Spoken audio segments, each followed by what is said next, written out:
Good evening. It's Tuesday, April 15th, 2025 at 6:05.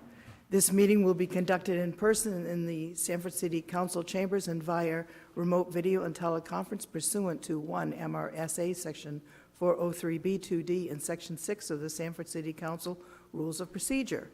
Members of the public may join the meeting in person or remotely using the information posted on the meeting calendar on the city's website.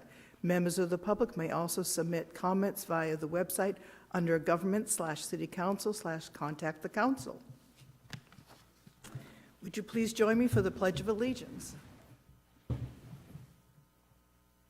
I pledge allegiance to the flag of the United States of America and to the republic for which it stands, one nation, under God, indivisible, with liberty and justice for all.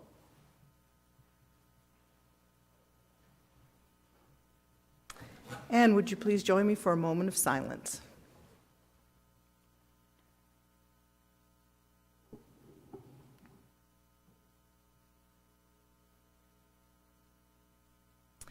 And now roll call. Deputy Mayor Herlihy. Present. Councilor Martell. Present. Councilor Hitchcock. Present. Councilor Trench-Fontaine. Present. Councilor Hanselman. Present. Councilor Stackpole. Present. And I am Mayor Brink, and also present are the City Manager, Steve Buck, and the Executive Administrator, Larissa Ricketts. And move right along. We need approval for an order to approve the minutes of the regular City Council meeting held on April 1st, 2025. May I have a motion, please? Pete? Motion to accept the minutes. Thank you. May I have a second? Nate? Second. Thank you. All those in favor? Thank you. In order to approve the minutes from the executive session of the City Council meeting held on April 1st, 2025. May I have a motion, please? Pete? Yeah, a motion to accept the minutes from executive session. Nate? All those in favor? Thank you. And subcommittees. I believe we had subcommittees this week, so Maura, I'll begin with you. Sure. Property Subcommittee today. First, there are at least 2 items on our agenda tonight that are dealing with the airport issues. The third airport issue was discussed at the Airport Advisory and probably will remain there for a bit. We discussed the changes in the Memorial Gym fees, which, as you know, we had tabled from the last meeting, so those should be, all the changes should be approved. Made sure that they went through. So the big discussions that we had after that were whether we were going to vacate the city's interest in a paper street at the end of Bougie Lane. After the conversation was complete, I don't think there's going to be a need to do that based on how they can connect to the water. So it was. I don't think that's going to need to happen, but if it does, it might come here in the future, but I can't really see it. And then we had a conversation on whether Butler, Merrill, and I'm trying to remember the other one in Springvale going around Partners Bank, whether those should be two-way streets. Good discussion. The next step, we're going to have our Public Works Director call a neighborhood meeting, get an idea from the neighborhood what they think of it, because it would, if we did it, it would eliminate quite a bit of on-street parking. I don't think we've thought anything would be too dangerous in doing it, except maybe a left near the light, but I think that already happens. So anyway, it was a good discussion. Next step is a community meeting. Thank you. All right. Thank you.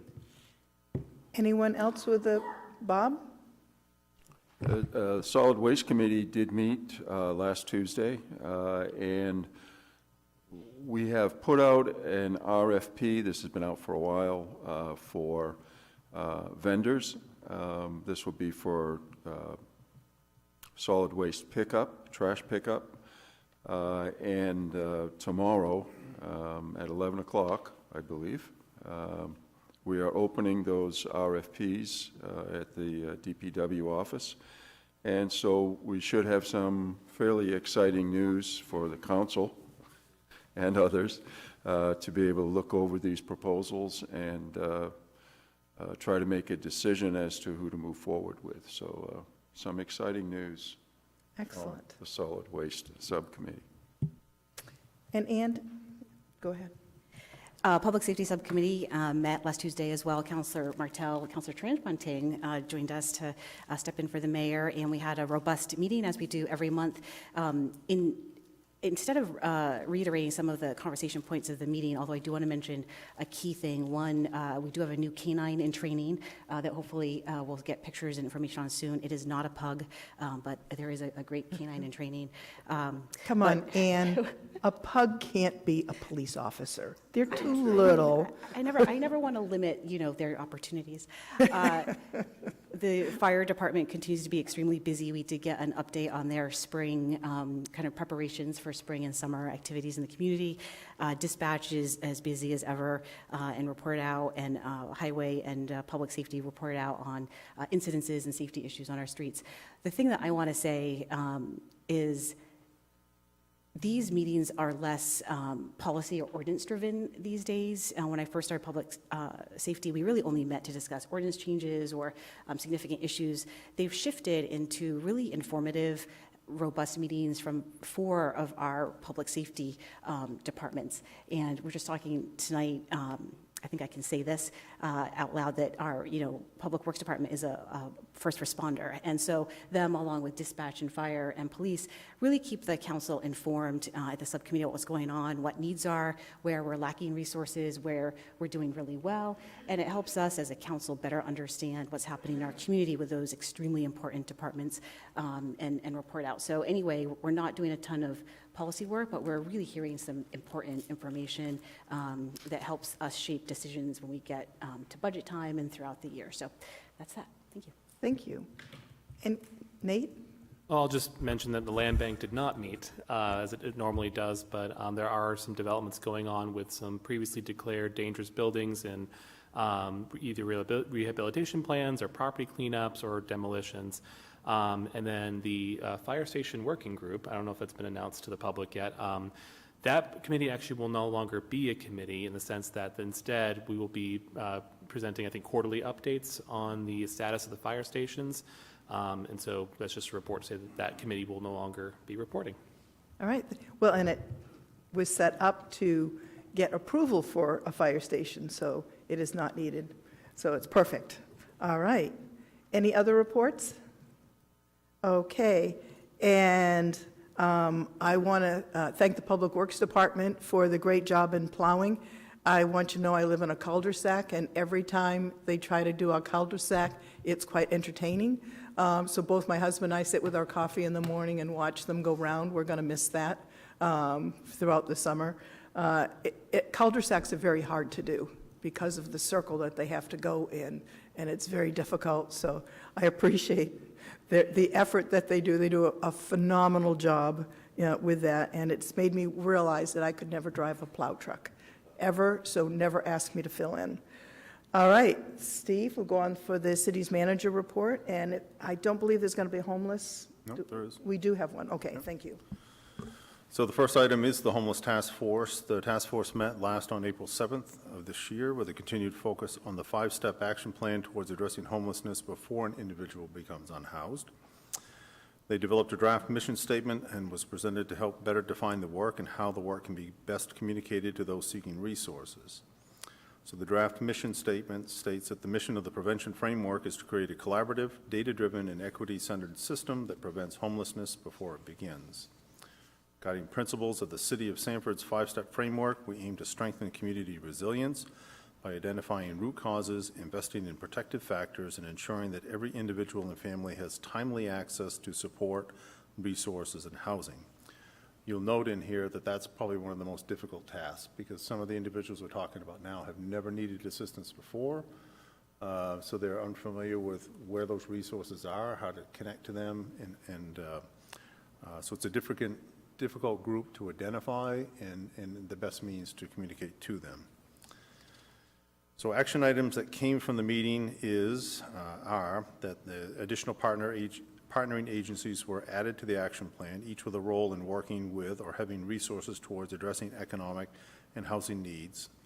All of these partners are added because they each have a small amount of resources in various areas that combining them together creates a safety net.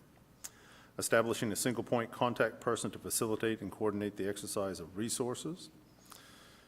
Developing a communications plan is being framed as well as resources to distribute the information to a diverse and potentially difficult audience to reach, perhaps needing assistance for the first time.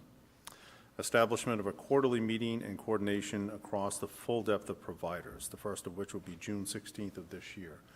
So there's a large faith-based community out there and other groups of volunteers that have assisted from time to time with the unhoused. We will sweep them in on the quarterly meetings and then work with the administrative team and the core service providers in between.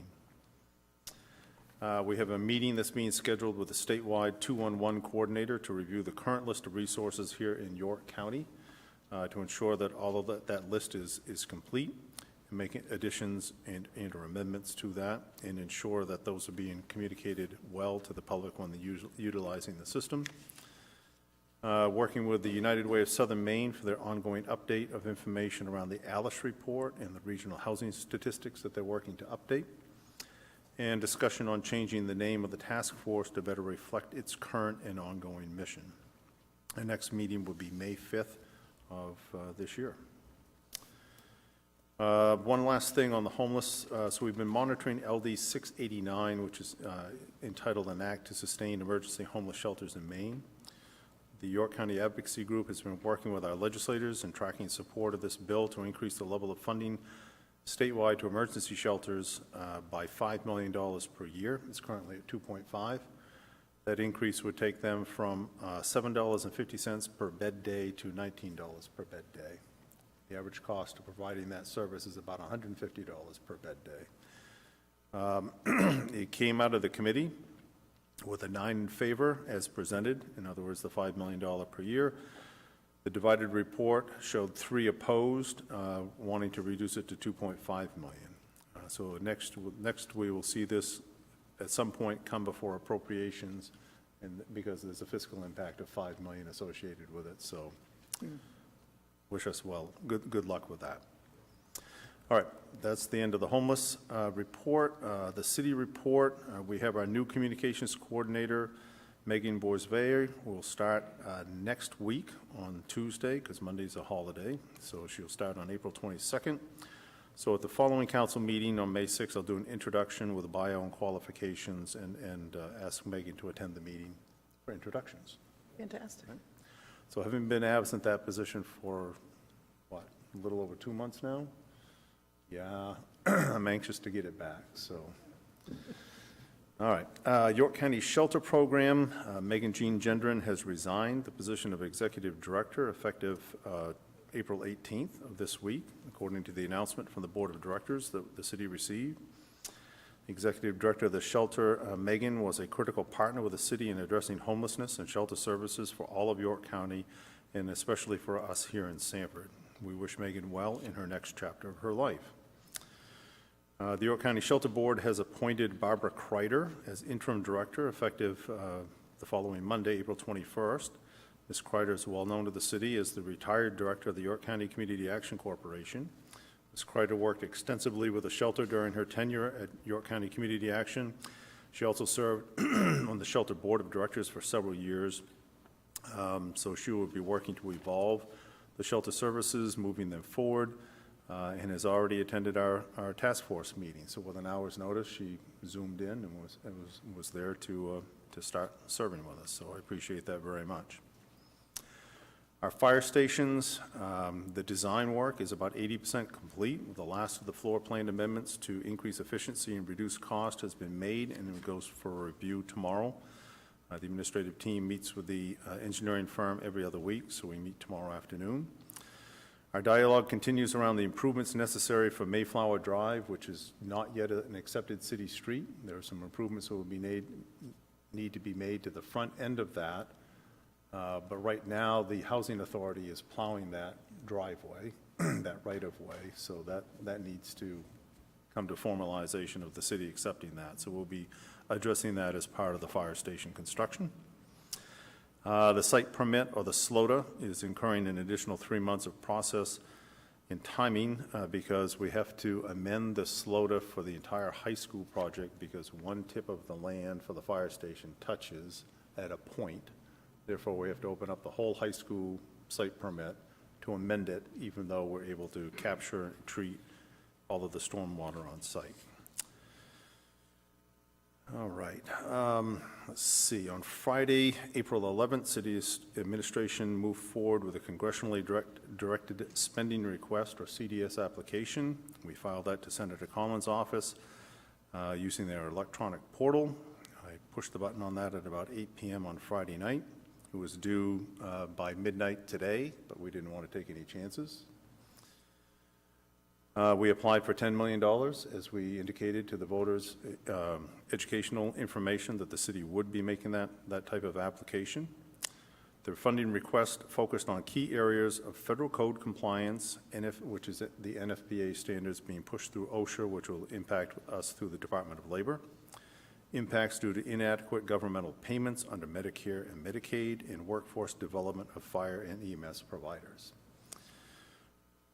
We also addressed in there the numerous unmet needs, which also addressed in the areas of carcinogenic exposures, inadequate space, advent of community paramedicine. We talked a lot in there about the connectivity to the seniors, the population. 65% of all of our ambulance volume goes to Medicare or Medicaid runs.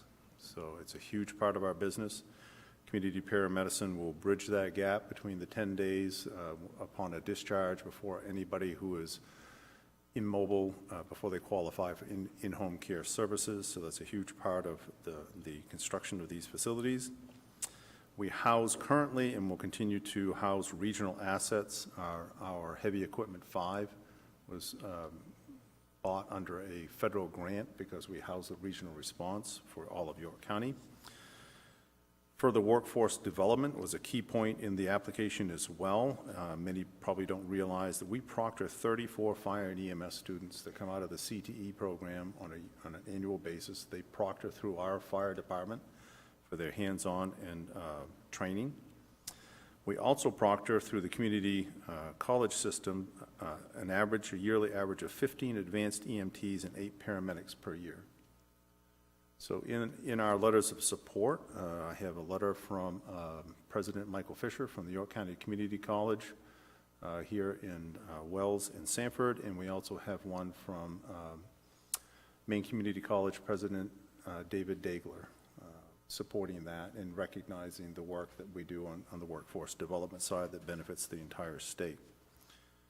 Other letters of support, the City Council signed a letter of support in there. We have a support letter from York County Emergency Management as our facilities currently provide the secondary backup EOC for all of York County. We also operate the regional heavy equipment rescue. We have letters from 6 of our automatic mutual aid departments. We have a support letter from the New Hampshire Seacoast Mutual Aid District that we serve in as well, covering Rochester, Dover, and others. I mentioned President David Dagler. I mentioned Michael Fisher from the Community College System, and we have a letter of support from the Sanford Housing Authority. So that all went out on Friday afternoon. I've verified its receipt, and we will wait a number of months to see what's supported, and then we'll wait even longer than that to see that it survives the congressional process in Washington. So about a year from now is when we will actually know. All All right? That's all I have. Thank you. Thank you. Any questions? All right, moving right along, under communications and presentations, a presentation on the progress of the steering committee for the Sanford Comprehensive Plan. Good evening. My name is Erin Moriarty. I am the city planner here for Sanford. I'm going to pull up a presentation.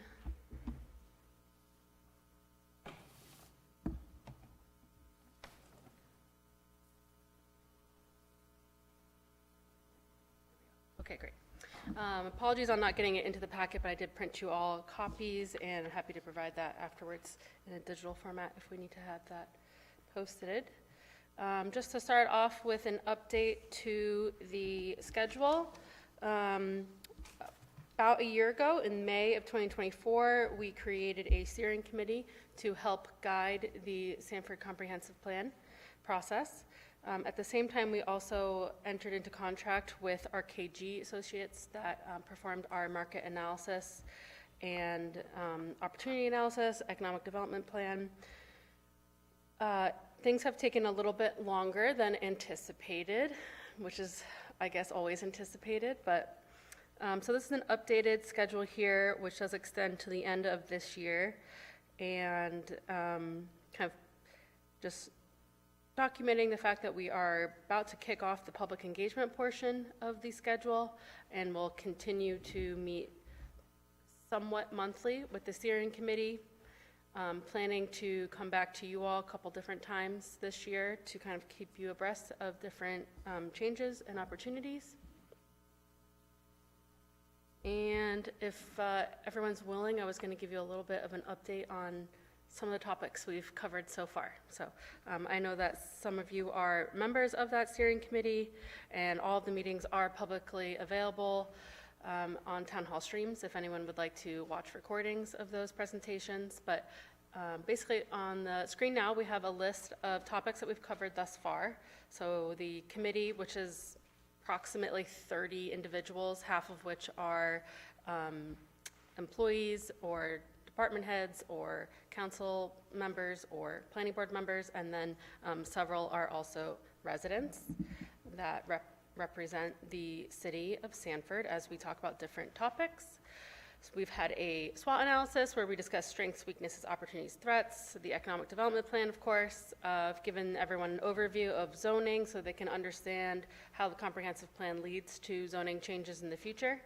We've talked about transportation, transit, and the York County Community Action Corporation's kind of role in that matter. Housing and density, we'll come back to this topic on housing, but we've kind of broached that topic and then led into urban infill and how our urban zone and our downtown cores could potentially see changes in the future. And then most recently, we had a presentation from a representative of the Maine Farmland Trust who talked about farmland policies, farm-friendly policies, land conservation, and in general, development in rural areas, of which we have a very large rural residential area. It's the largest zone that we have in Sanford, so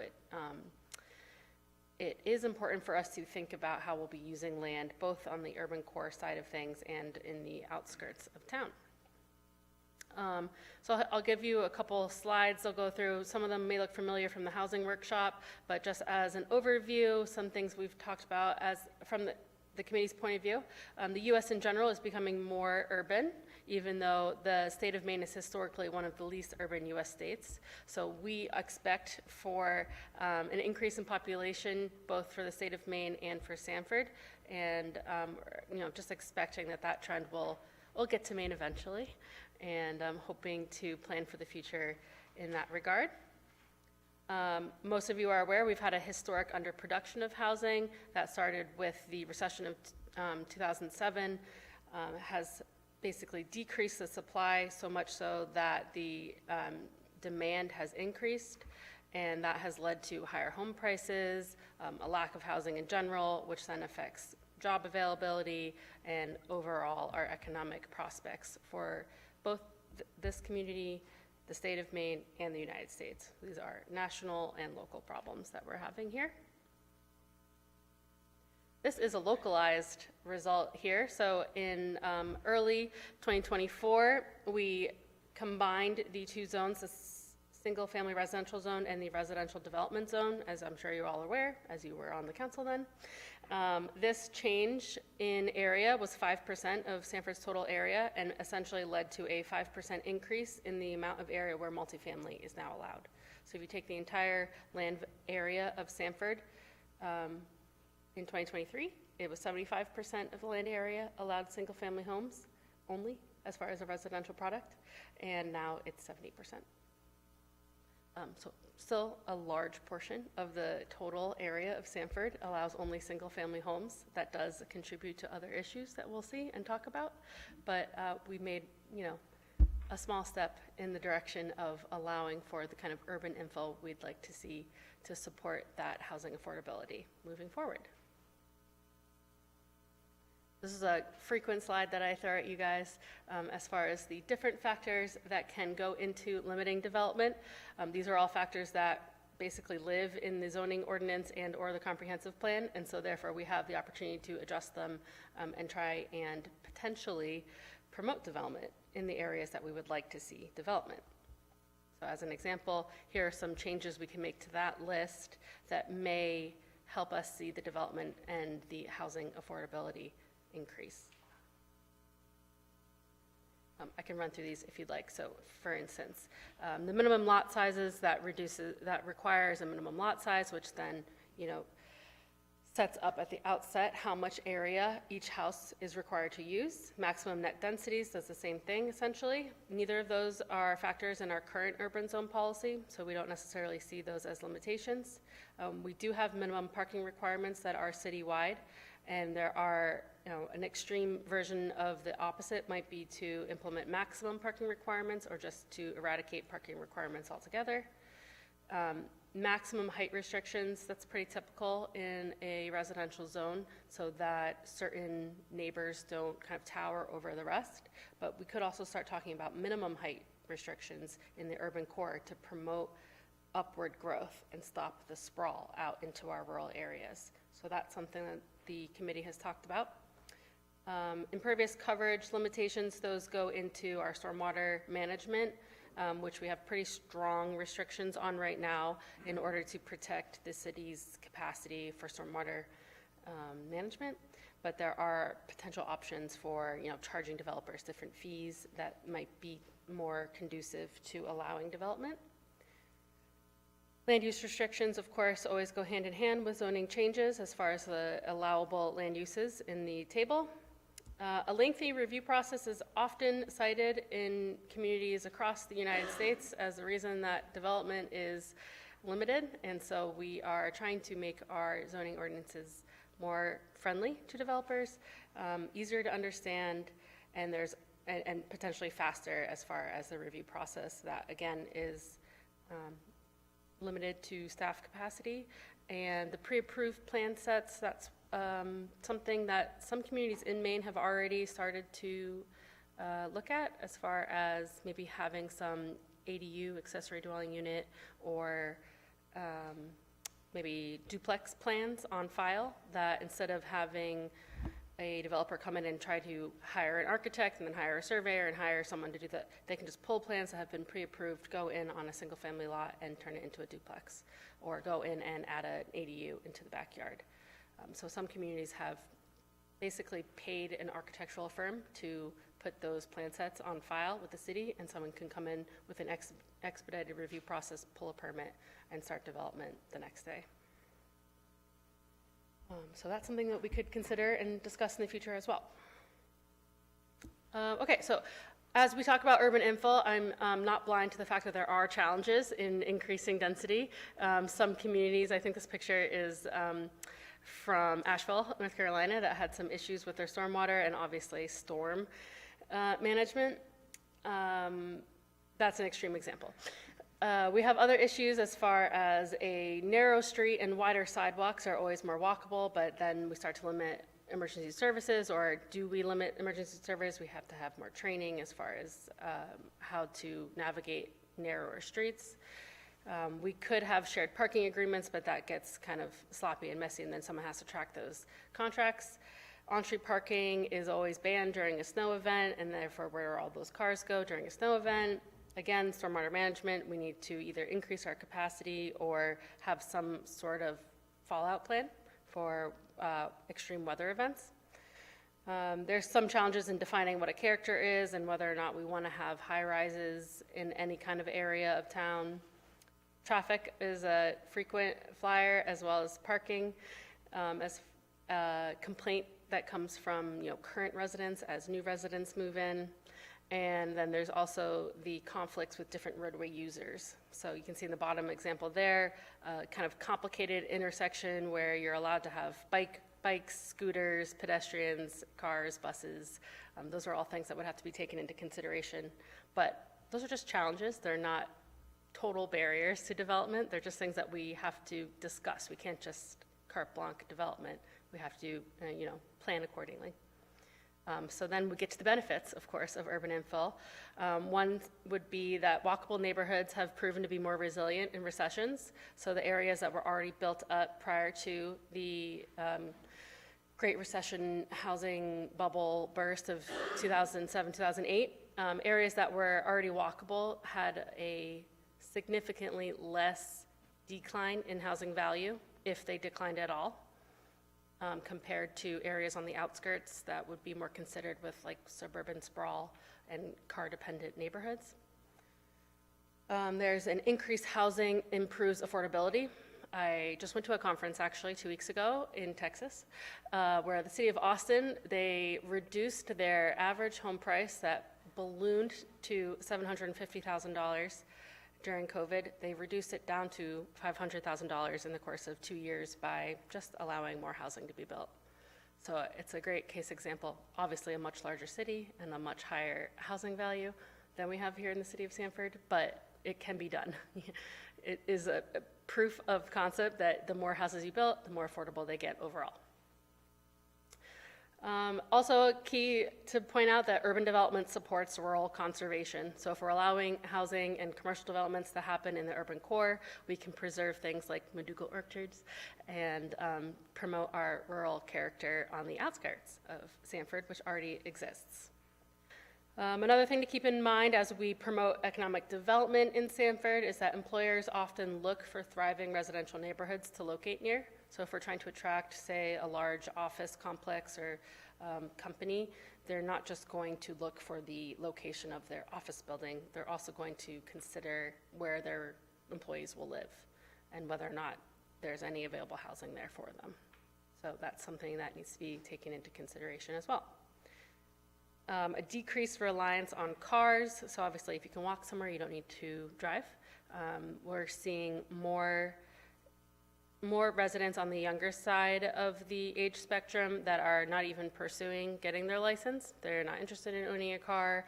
We already have a good percentage of residents here in Sanford that either don't own cars or maybe can't afford to own 2 cars for one family. So we have reduced car households, and therefore increasing walkability would benefit those residents as well. And then, of course, the economics of increasing residents with income tax would then increase the tax base without necessarily extending municipal services. So by allowing residential development to occur where we already have water, sewer, electric, broadband, fire, police, all within a reasonable distance, then we don't need to extend those municipal services. Here's a side-by-side of some of those topics kind of played out to the extreme. Transit-oriented development would be any kind of development that is located in an urban environment with access to transit that then decreases the reliance on cars and supports both the actual transportation network as well as local businesses. On the opposite side of that, you have large-scale parking lots, which obviously promotes reliance on cars. It creates asphalt instead of green space, and it actually benefits the people that live further away. So it's essentially creating a parking spot, a holding space for people that may not even be Sanford residents in our most prime real estate, which is downtown. So instead of subsidizing someone that might not even be a Sanford resident, we could just increase Sanford residents in that same amount of area by promoting development. And again, on the age spectrum there, so it's not just the youth, but also the aging population is starting to rely more on public transportation as they either don't want to or are not able to access a vehicle anymore.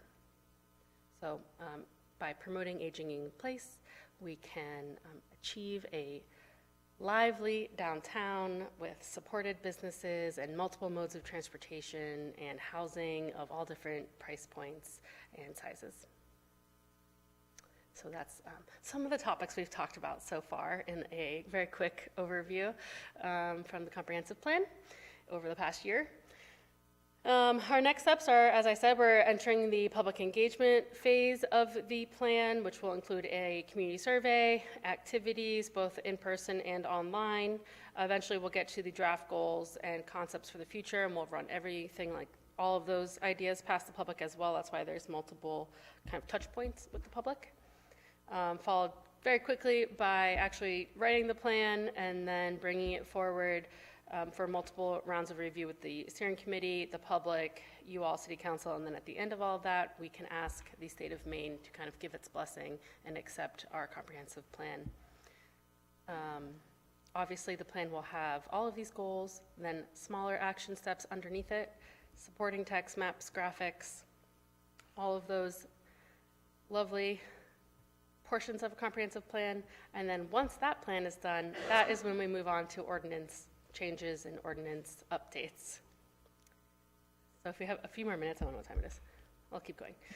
So just as a quick overview, the difference between a comprehensive plan and an ordinance. The comp plan is a long-term vision with goals. They may be kind of hazy, a little bit broad-reaching and flexible, which then allows us to implement that plan over a longer period of time.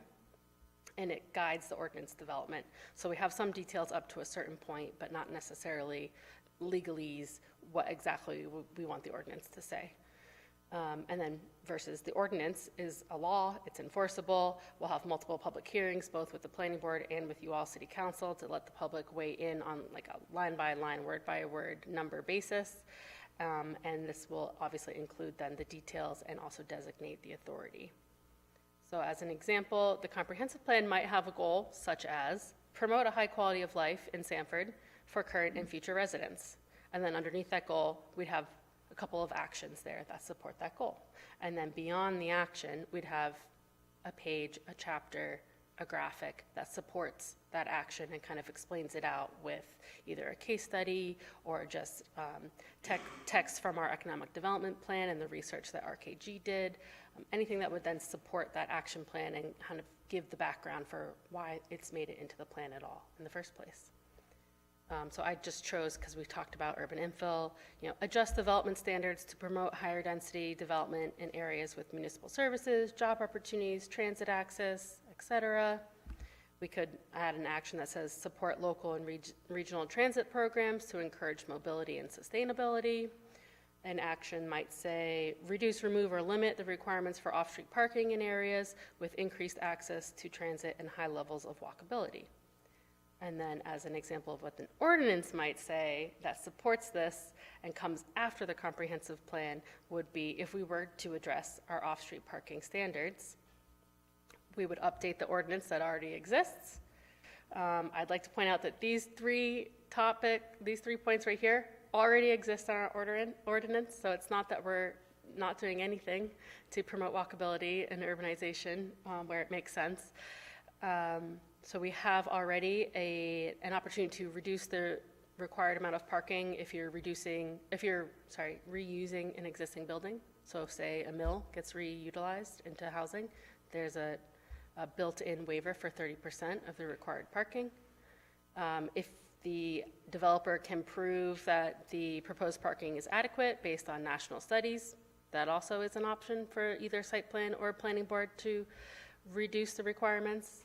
And then just in line with LD 2003, last year, we drafted that affordable housing density bonus, which then means that for developments that abide by the metrics of HUD, which is 80% AMI or 120 AMI for ownership units, we're not allowed to require more than 2 spaces for every 3 dwelling units that have that affordability built in. So those 3 topics are already in our ordinance. We have made progress.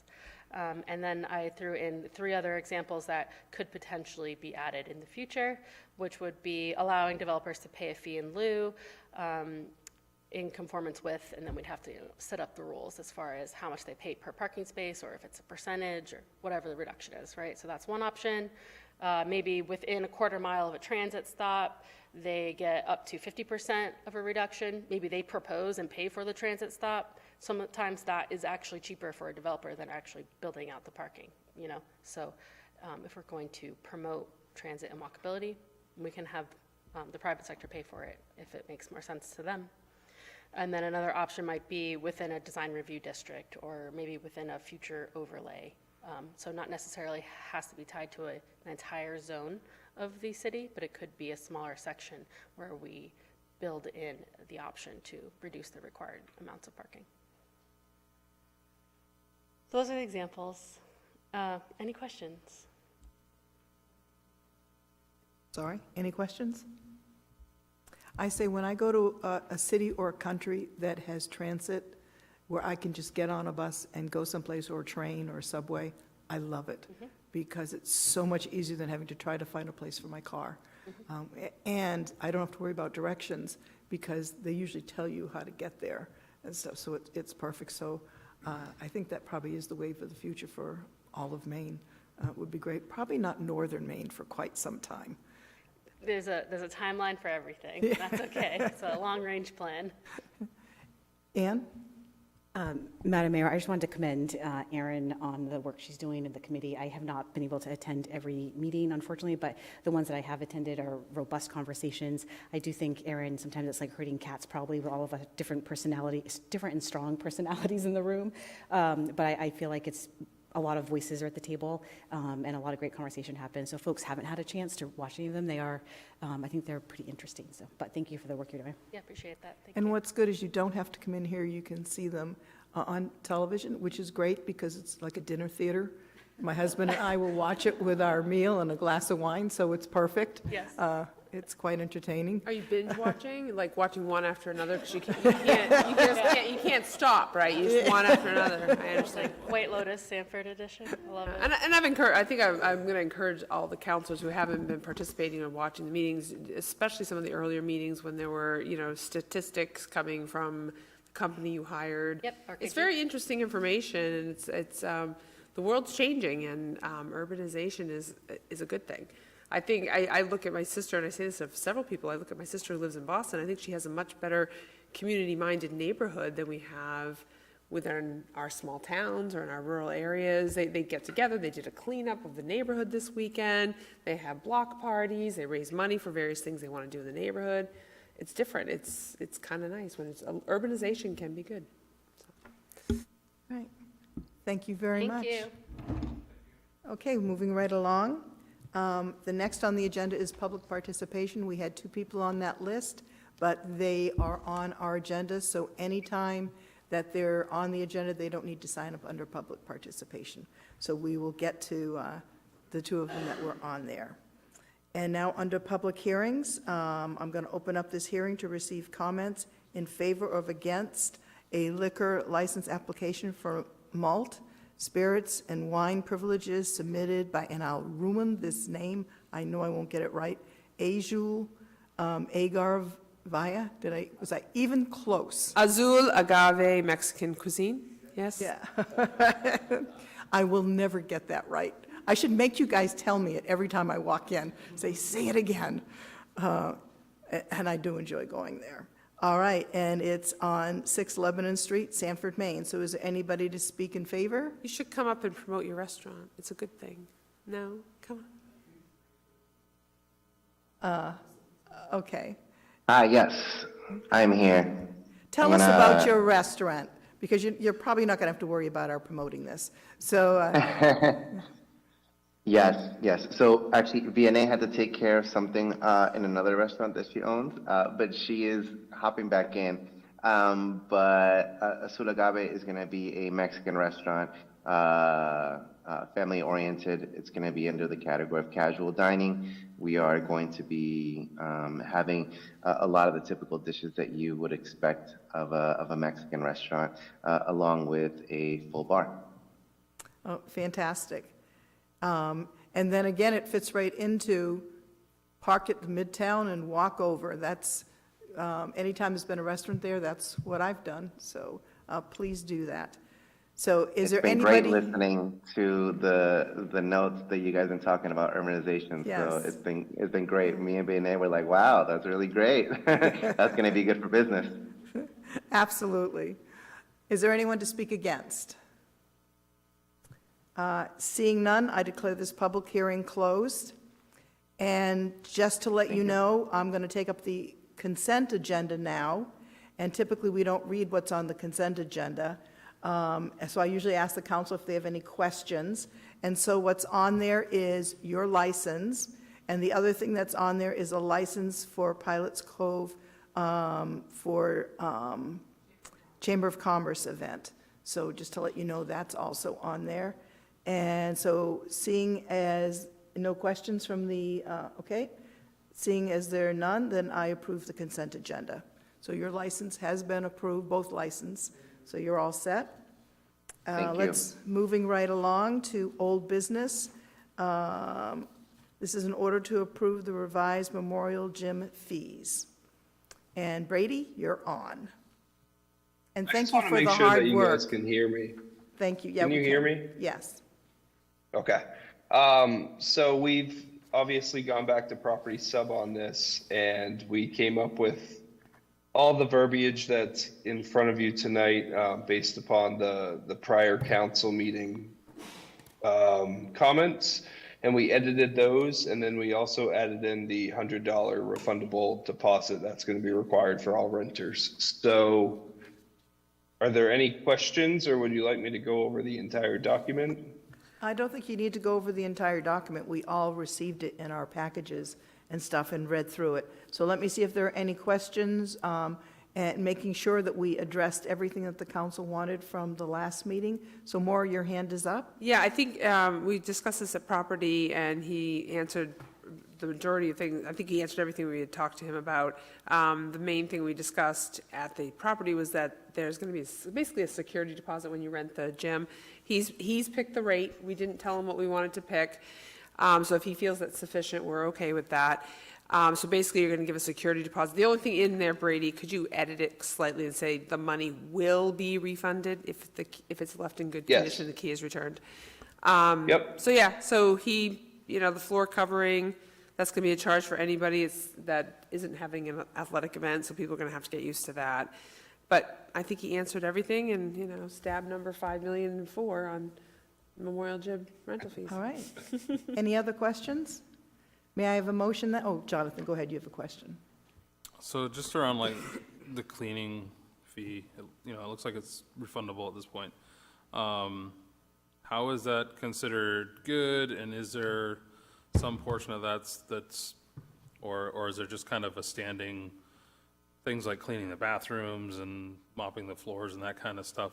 I understand groups not leaving trash, but there is some cost around, just general cleaning. Is that we're just kind of absorbing that as the city, or is that rolled in here somewhere? I didn't. Well, we're renting it now. We're not giving it free to as many people. It's 50% off. Yeah. And for anybody we're renting to, the cleaning is absorbed in that. So we're absorbing it into the 50% as well. And the deposit is really for extraordinary over and above what would be expected as normal. Okay, all right. Thank you for the clarification. And that will encourage people to clean and to really leave it like they found it. So, yeah, so perfect. Any other questions? Yes, Nate? Oh, just to add on, I'm sure Brady, whoever's, dealing with the discussion about the security deposit, if it is, above and beyond, I'm sure there'd be photo evidence to support that as well. Yeah. So as opposed to just a, determination. Excellent. Thank you. Absolutely. And can I have a motion, please? Nate? I'll move to approve the revised fees for Memorial Gym. A second, please? Jonathan? I'll second that. All those in favor? Thank you very much. Now, by the way, when is the due date, Brady? What do you mean due date? Are you expecting anything anytime in May? Oh, we have a lot of things. The gym's No, booked Brady, solid are pretty you much the expecting next 2 something? months. Are you baby, expecting a something that's going to baby, a keep you baby. up all night long? That dude. I'm here for another month for sure, and then I'll keep you posted after that. Okay. I hope for sure. Mayor, I just call them tax credits. Tax credits? Are you This is expecting going a to new be a tax tax credit. Perfect. Okay, now we're going to new business, and to let you know, usually we do a motion and a second, and then we'll do a discussion. So I'll read this very long. I think Matt is just trying to figure out if I can actually make it through this, so we'll see if I do. In order to accept bids from Freightliner Western Star of Westbrook, Maine, and Donovan Equipment of Londonderry, New Hampshire, for the purchase of one Western Star 47X six-wheel truck with plow, wing, hook lift assembly, sand salt spreader on hook lift skid, a dump body on hook lift skid, and one Western Star 47X 10-wheel truck with plow, wing, hook lift assembly, sand salt spreader on hook lift skid, and dump body on hook lift skid in the total amount of $620,297. So, can I have a motion, Ann? So moved, Madam Mayor. And I have a second, Bob. All right, and I'm going to let Matt present. You just wanted to toy with me, didn't you? Definitely not. Matt Hill, Director of Public Works. What you see before you is tonight a culmination of work that our department's been doing, essentially trying to figure out where our fleet is going in the long run. Operations Director Pete Smith came up with this concept that many other public works departments are using of a hook lift truck, essentially a Swiss Army knife type of truck that has a hook on the back and is capable of the truck chassis bringing onto the back of the truck many different types of skids that would serve different functions. So in the winter, you'd get the sand salter on the back and have the plow and wing mounted on the front. In the summer, the plow wing and headgear come off. The hook lift drops the sand salter and maybe uses a dump body, or maybe in the future, actually the next item, to bring to you, but not for consideration tonight, is a new pothole patcher body. One of the things that we have run into is that 2006 Volvo that we put the Bergkamp pothole patcher on, the truck is more outdated than the pothole patcher itself now. So the pothole patcher is in good working condition. It's the truck that we're starting to no longer be able to get parts for. So if we start getting trucks that have this hook lift capability to interchange the skids, we can separately maintain the trucks from the skids and then hopefully have decreased costs on the trucks in the future while maintaining the equipment necessary to maintain our critical maintenance programs. So one of the reasons we didn't go out to public bid for this was that we wanted something that was deliverable in the near future. Many truck companies are not delivering them. They're well over a year out. We looked locally at the heavy-duty truck dealers, being Freightliner and Western Star, Volvo Mack, Kenworth, and Peterbilt, all relatively local dealerships with American trucks, and found that really only two of those, Freightliner, Western Star, as well as Peterbilt, had trucks available. We requested quotes from both. The Peterbilt truck body was undersized in many of our requirements, and so we got two bids, a Freightliner and a Western Star. We're opting for the Freightliner in this situation because we want something that's of higher quality and more resilience. So you've got a proposal in front of you for those two trucks, hopefully the first of many hook lift trucks for the department. There is a little asterisk on the price because the amount of tariffs right now is currently unknown. I did note in the council backup that should the maximum conceivable tariff of 25% be enforced, that we do have money available. We're hoping that won't come to fruition. We're hoping it's going to be much, much less, but should worst case come to worst, that we can still move forward. Okay, thank you. And so we'll make sure that is a part of what we're saying, that if he can spend that. Okay. All right, any questions? And thank you for, a while ago, you did a presentation on what a hook lift truck, or whatever they're called, are. So I really appreciate that, because I wouldn't have had a slightest idea what I was reading. So that presentation was very good, and I appreciate that. Also notably, we had mentioned previously too that these are shorter trucks essentially, so we can navigate better in tight situations. Notably at the transfer station, getting cans in and out is going to be easier in the future once we get the conversions done. Oh, fantastic. All right. So we had a first and a second. All those in favor? Thank you. Thank you. Thank you, Matt. Now, in order to approve and authorize the city manager to sign Amendment Number 2 to lease the operation rights agreement with Pilots Cove Cafe. May I have a motion, please? Ann? So moved, Madam Mayor. May I have a second, Pete? Second. All right, thank you. Good Thank evening. you, Allison. My name is Allison Navia. I'm the airport manager of our Sanford Seacoast Regional Airport.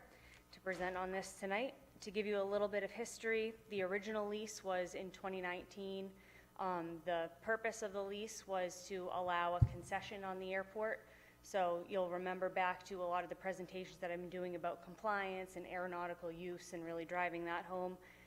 Obviously, a concession in an airport is not aeronautical use, but it's an allowable use for FAA if you think about terminal buildings everywhere. And the point of that and the reason FAA allows it is to serve the airport's customers. So that was set up in 2019, and then we did amendment number 1 in 2021. That did a couple of different things. It was to facilitate the outdoor space with the pavilion, so it added that square footage. It also changed one of the provisions that allowed previously live music, but it was unamplified. So one of the things with that was, well, anytime you have even someone playing a guitar incidental to food service, they usually have an amp that it's plugged into, so technically we wanted to be able to allow that. So that change was made, and then we also provided a lot more flexibility on the hours of operation. So the first lease was very strict about the hours, and then we gave more flexibility with that. So what has happened since 2021 are a couple of different changes, a couple of different policy amendments from FAA, and then also local ordinance changes that we've put in place. So just to go through those really quick, just to understand why we're here and why we're doing this. So the FAA rules, a clarification was published in 2023 about land use and non-aeronautical use. So anything temporary in nature or anything longer term in nature, and they're really cracking down on that aeronautical use provision. So there's a whole new policy that we'll talk about in the next item as well, about what it takes to have an event, what it takes for even a temporary non-aeronautical use. It's 120 days notice. We need to do a 7460 submission for obstruction analysis, NEPA evaluation. There's all sorts of things that are making it a lot more difficult and a lot more work intensive now to be able to do that. So we had a meeting. Pilots Cove requested clarification in the lease language to specify what can and cannot occur on the premises. So amendment number 2 is very clear about that there will be permits needed, and that mirrors both the FAA language and it mirrors the ordinance language that we have. So that ordinance, well, I'll go through the FAA language really quick, just 3 quotes that are really applicable here. Non-aeronautical events such as auto races, carnivals, fun runs, and events that could be conducted off airport and are not promoting aviation aren't permitted. So concerts could be done off airport, and it doesn't promote aviation in any meaningful way. So federally conveyed or federally acquired land must be used for airport purposes until the FAA approves or consents to a change in land use. So as we went over in that compliance, it's right in our deed that it says that. So that's where it says federally conveyed, what that means. They gave us that land, and that was the hook that they put in us when they did that. Non-aeronautical use, all uses that are not considered aeronautical or airport purpose. These uses require FAA consent or approval of the land use.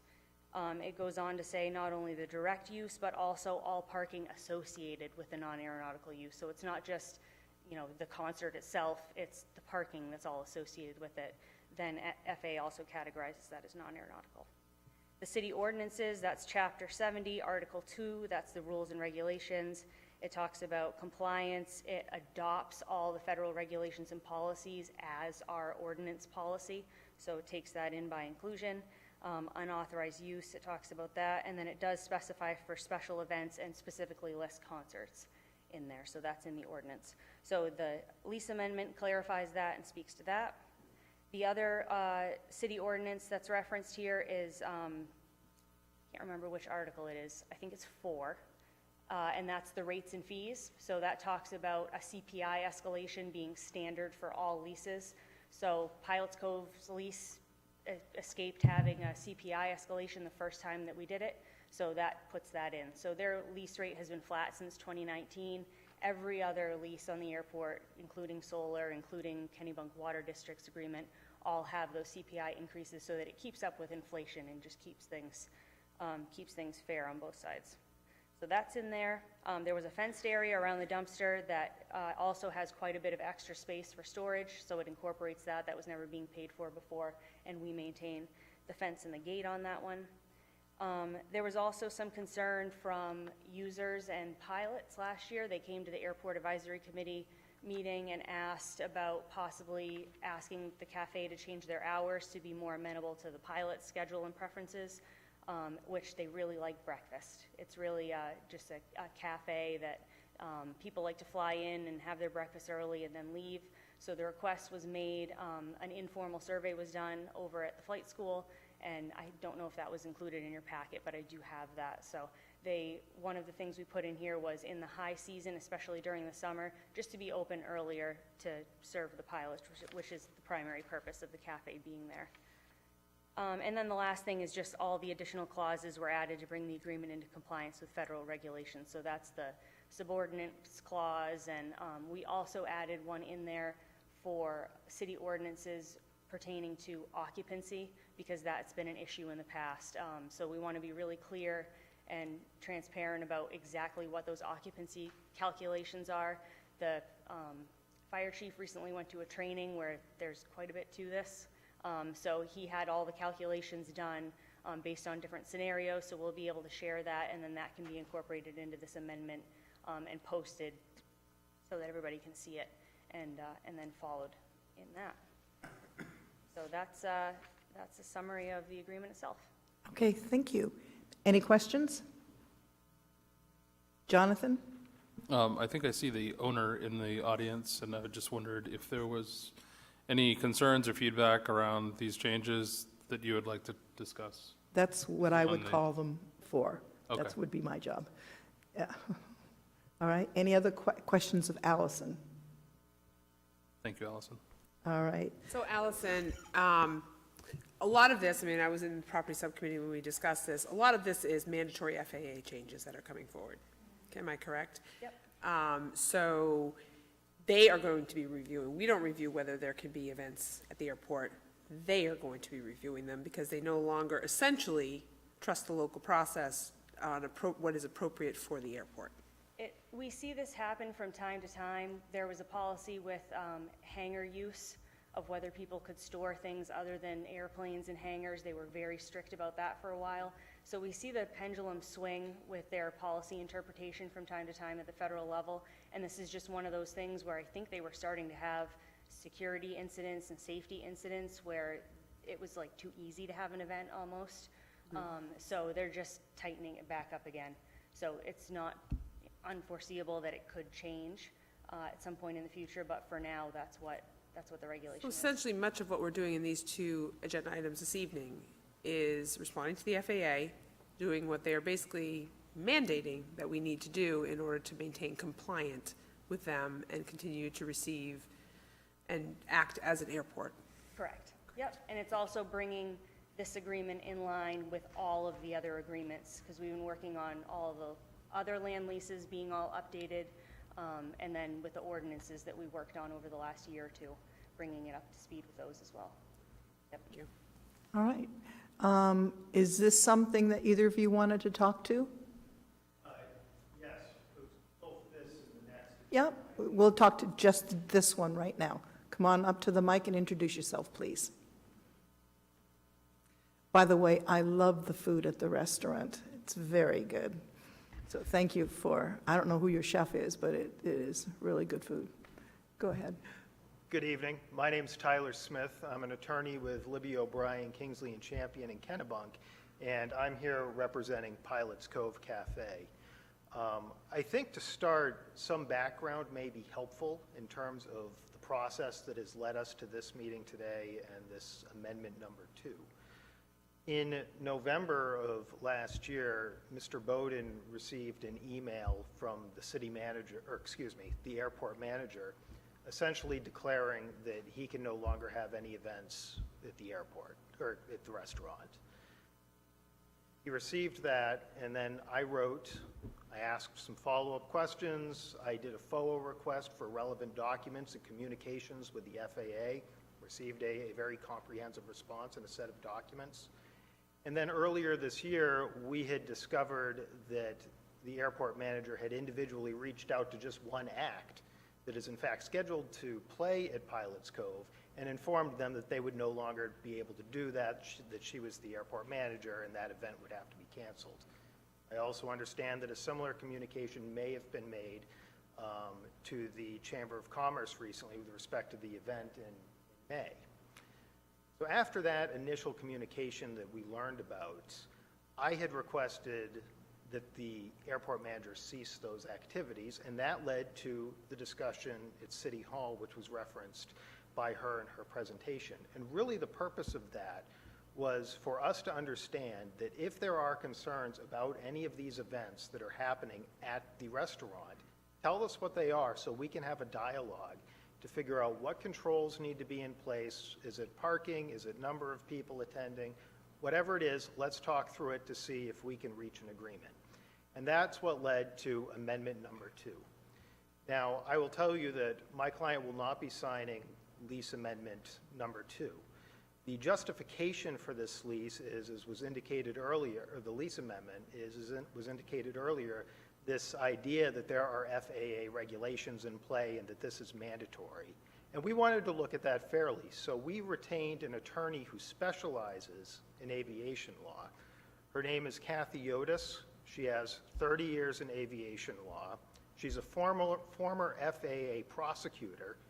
She represents air carriers, mechanics, pilots, and virtually anyone who has anything to do with aviation in the FAA. And in fact, another member of her law firm even testified as an expert in Maine District Court, federal court, on the issue of FAA regulations before Judge Nivison. So this is a firm that has some real experience in this area. I provided Attorney Yotis with the communications with the airport manager, the different memos that have been issued.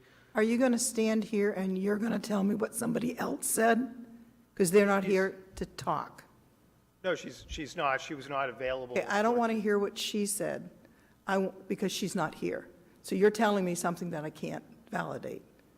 So talk to this number 2 lease and stuff. I want what your opinion is. You're the only one you can speak to. Absolutely. So to date, we have not been provided with one FAA regulation or law which shows that anything that is happening at Pilots Cove is unlawful. No regulations, no laws. Nothing showing that the airport's grant assurances are in jeopardy. There have been these policy documents that have been issued, but those policy documents don't speak to the issue at play here. They deal with land use and they deal with closures of the airport, aside from the fact that those policy documents are just those. They're guidance. And what this council has not heard is any legal opinion regarding whether these concerns about FAA compliance are actually accurate. So before the council takes any action on that, I would suggest that at a minimum there should be at least some legal review of whether these kinds of amendments or changes are necessary. Ultimately, Pilots Cove Cafe wants to work collaboratively with the city. If there are concerns about the events, we're happy to sit down, talk through them, figure out what the specific concerns are, and we remain open to doing that. So let me sum up what I heard you say. I heard you say that you're not going to sign the number 2 agreement. So I will inform you right now that if we as a council put that through, you will not be doing the restaurant there if you do not sign, if we put that through. Just letting you know the rules beforehand. Also, by your comments, you are telling me that our trusted business manager and our airport director are lying to us because they're telling us this is what has been put forth. We've also had multiple subcommittee meetings with this, and also the airport committee has met on this also several times. So that's what I'm hearing. So you may sit down. So we've had a first and a second. Do you guys have any more questions? My only comment, Madam Mayor, is that at this point, I'm prepared to approve the second amendment to this lease. I think at that point, it gives the city manager and the airport manager, the flexibility to have discussions. I mean, this is what they're talking about if they need to bring it back, but I believe, based on our subcommittee, these are things that we need to do, and lease amendments are very common. We are the owner of the property, and we need to manage the property to the best of our ability for the FAA, for the other tenants on the field, and we're proposing the amendment too. If they choose not to sign it, it goes from there. And I also was a part of the airport committee. I haven't been there this month, but I have been a part of that, and I knew the FAA, and I have seen the rules myself, and I know, Pete, you're a part of it, you have seen them. And so several of us have been a part of that to know that we're not being lied to. Yeah. So just to let the rest of you know. So, Jonathan? So thank you. Just to clarify, so as part of that committee review, you did review the FAA specific rules and regulations that would pertain to this and are in agreement with this Yes. amendment? Okay, thank you. Ann? I would just love for Steve to share voice to this, because when it comes to a legal concern, typically if you as a city manager have a concern about it, it would go to legal review before it even come to us, and that hasn't happened, or has that happened? I can take it to legal counsel. I have no concern with that. So let me back up to last year's operations. There is, okay, so we're dealing with a multitude of elements on our airport pursuant to the FAA's clampdown, I will call it, on operations there. We're dealing with 2 shooting ranges that need to come out of Exhibit A, working to take that out, as well as some encroachment by industrial development that's in there. Our fire station that's located on the airport, when I interviewed here, thinking what an asset that is to have a fire station facility right on the airport, and the FAA says, it's got to go, right? So we were on the chopping block long before this. They put us on the chopping block for that. So it has to go out. We have other elements that have to be removed from the airport. We have recreational facilities out there. We've been denied. We've had CDL programming there for the last couple of years. We've been denied that.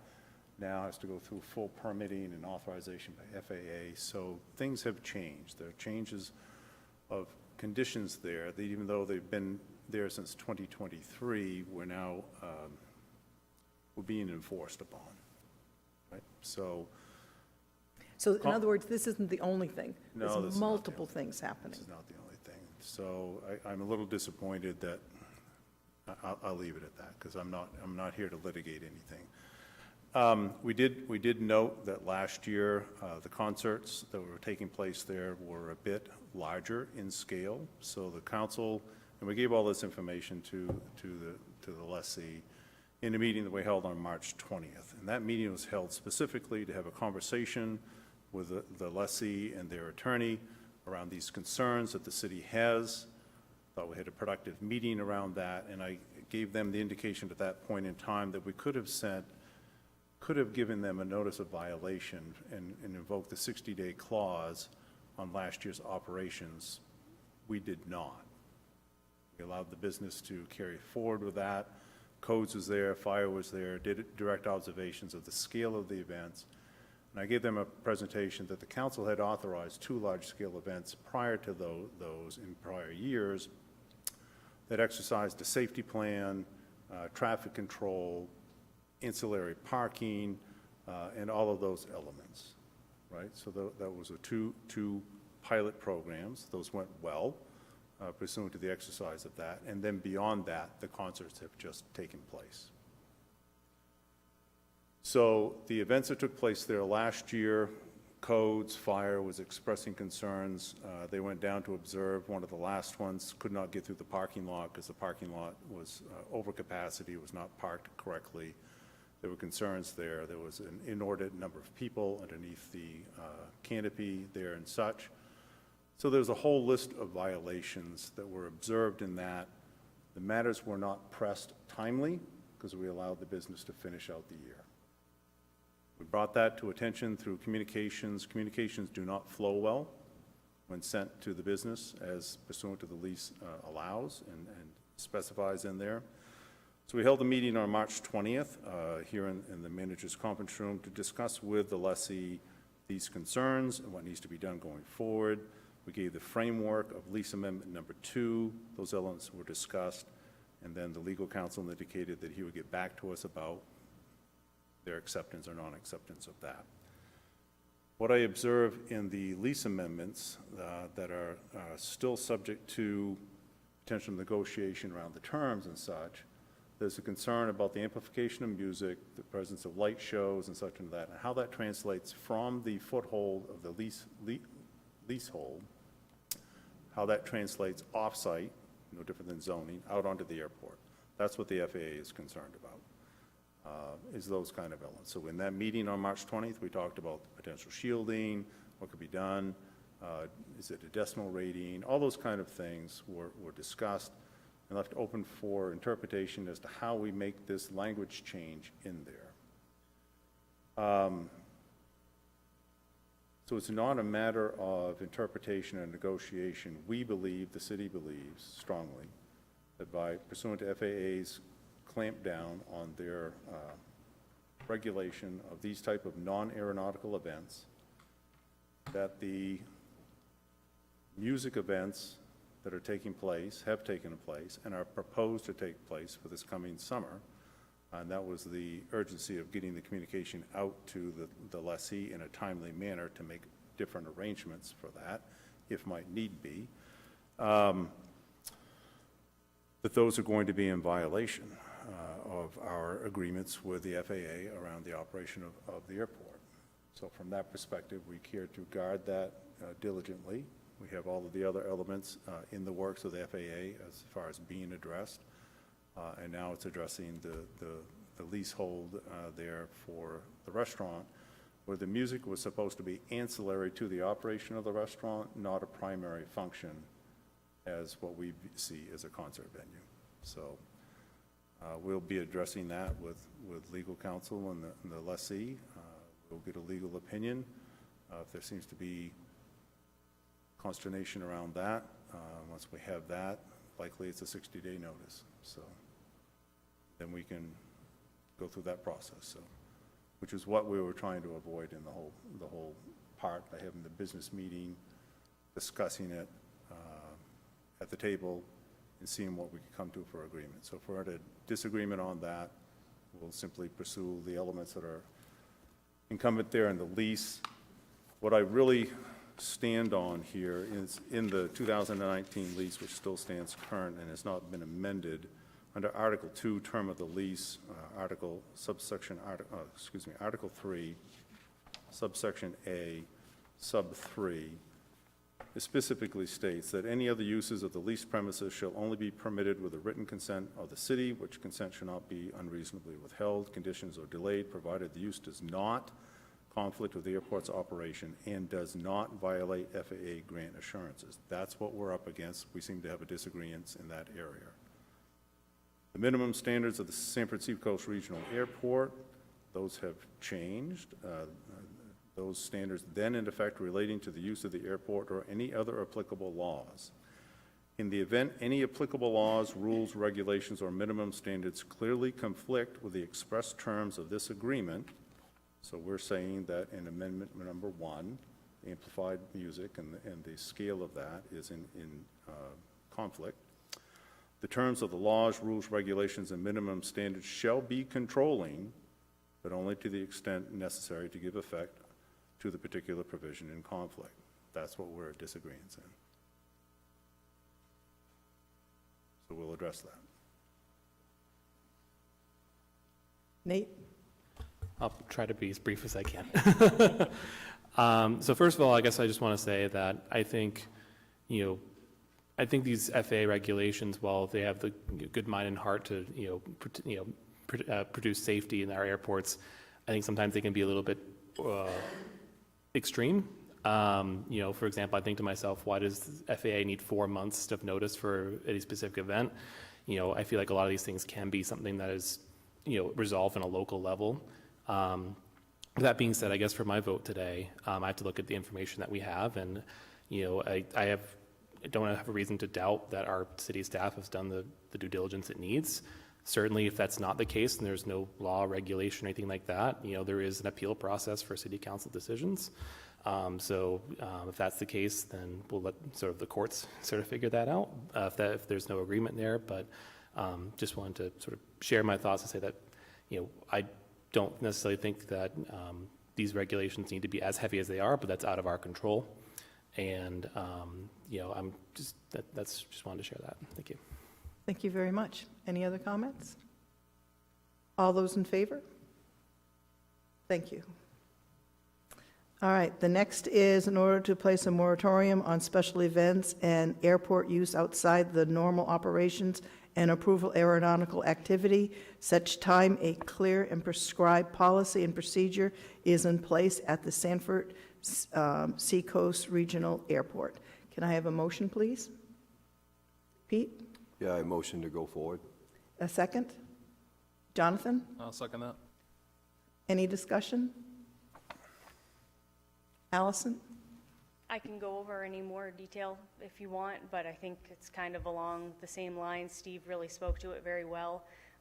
The concerts aren't the only non-aeronautical thing that's going on. I've had 6 requests so far. Someone wanted to close down the taxiway and do a video shoot of racing cars.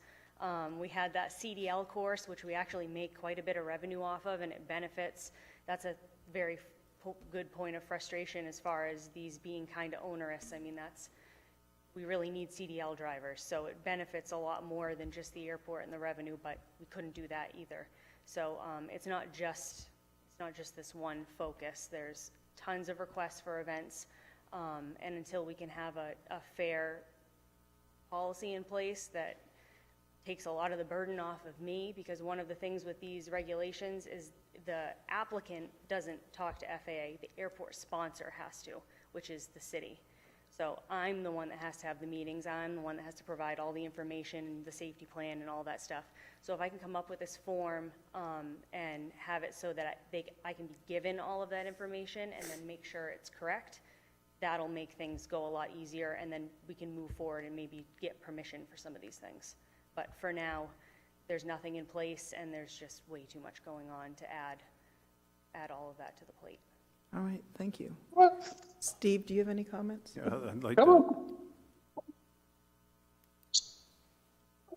I think Laura, she'll find that on the mic and get that in. Yeah, to the earlier comment about, the difficulty and the stringentness of FAA, I've never won that battle. I've battled that with them over construction standards. I'll give you a prime example. So when I was the airport manager in Caribou, don't want that job ever again. We were lucky enough to get a snow removal equipment grant from FAA. We had $500,000 worth of equipment sitting on the tarmac at that airport. So envision operating an airport that gets down to 40 to 50 degrees below zero, right? And you need to do snow removal in the dead of that winter time. Public Works property abutted the airport, so we could come off in the primary runway, cross over a grass strip, down the hill, and put that $500,000 piece of equipment and all of its apparatus in a heated storage facility. So when you start it, you don't have, capillary, you don't have cavitation on your hydraulic pumps and all that kind of stuff. Donna Whitty, at the time, you know that name, fought me extensively and forbid me from putting that in the heated storage. So we were on the verge of going to court over that. That's how crazy they are, is because it was coming off airport property. Couldn't be used on a street, but it didn't touch a public way, right? So, again, and I referenced the fire station, right? It can't be on airport property, so it will be gone here. By the time we get to new construction, that will no longer be a fire station. It will be out. So, very familiar with what we might call the overreach of the FAA. But I listen intently because I've been up against over that snowplow incident about that city having to pay back every dollar that ever got put to them from the time they owned the airport in the 30s up through. So when they bark, I listen. So we'll get a legal opinion on this. Quick question. Thank you. Yes, Because, Laura. and obviously, reading the law, it's up and down, up and down. I hate that when they write these laws. You've got to go back up the page for the middle column. Anyway, they're talking about the temporary closure of the airport. And then they talk about partial closure of the airport. And so do you think they're going to look because I don't think the CDL course ever closed the airport or partially closed the airport. How are they looking at that stuff? Because that's what we're talking about, is a moratorium on stuff that doesn't tend to close the airport. Yep, so I asked for clarification on that, and she said the interpretation, the FAA compliance director for the New England district office said that it's anything on airport property. So there were questions about, well, it's outside the fence, it's inside the fence. We love to talk about inside and outside the fence, but the airport's property line is what governs. So there's two things that convey the rules onto us. One is the deed restriction that's on the entire property, and then the other thing are all those FA grant assurances. When Steve signs that grant offer and there's this much paper behind it, it's 49, I believe 39 or 49 grant assurances that go with that about what you use revenue for and what you use the property for and safety and maintenance and all that type of stuff. So there's a lot, and that incorporates all sorts of other rules into it. So it just kind of is like an accordion and just keeps going. So yeah, her interpretation was, no, we tried that and it's anything on the airport property. So technically that pad where we would, even though there's no tenant on there using it actively, the helicopter school practices their engine outs on that. So we're denying it for an aviation use possibly. So that would constitute a violation if we didn't get permission first, because we are technically restricting the ability for aviation use of that piece. And you're also inviting probably trouble. I know there was an event at the airport, where I won't name it because it's not really, I don't want to hurt the nonprofit, but there was an event in one of the hangars that actually caused problems. Yep. And that, those things, every time there's someone doing something that causes problems, it's red flag, and before you know it, you get a rule like this. Yep, and it puts a magnifying glass on that particular airport for a period of time as well. Yeah, so this I'm looking at this, it's filed May 11th, 2023. It's not surprising that 2 years later, it's finally coming down to the local for us to do something. It takes about that long for that to happen. You had some inkling of it. You tried to do some warning last year, it sounds like, of the potential for this, and you've obviously said no to some things already. So this seems to be normal progression for airport items. But I suspect Mr. Buck and you will be talking through what the belief of the tenant is versus what you have been, the guidance you've been given from the FAA. Yep. All right. Any other questions? All those in favor? Thank you very much. Thank you. And I'd also like to point out, for concerts, we have other facilities in Sanford that you can use for those concerts that would hold, I think you had to have about 400 people or whatever, so like Memorial Gym. So that could be available. I hear you're pretty good at putting on events, so you might rethink that process. All right, let's move right along. In order to review new and prior quotes, and, oh, wait a minute, I skipped one. In order to discuss and the discontinuance of the portion of the old airport Road, Sanford, Maine, and to decide whether to file an order to discontinue with the city clerk. Who's handling this one, Steve? I'll take this one. Excuse me. So there is a portion of the old airport road. There's a subdivision development there. Let me see if I can pull up the map here. Yeah, this is the best way to show this.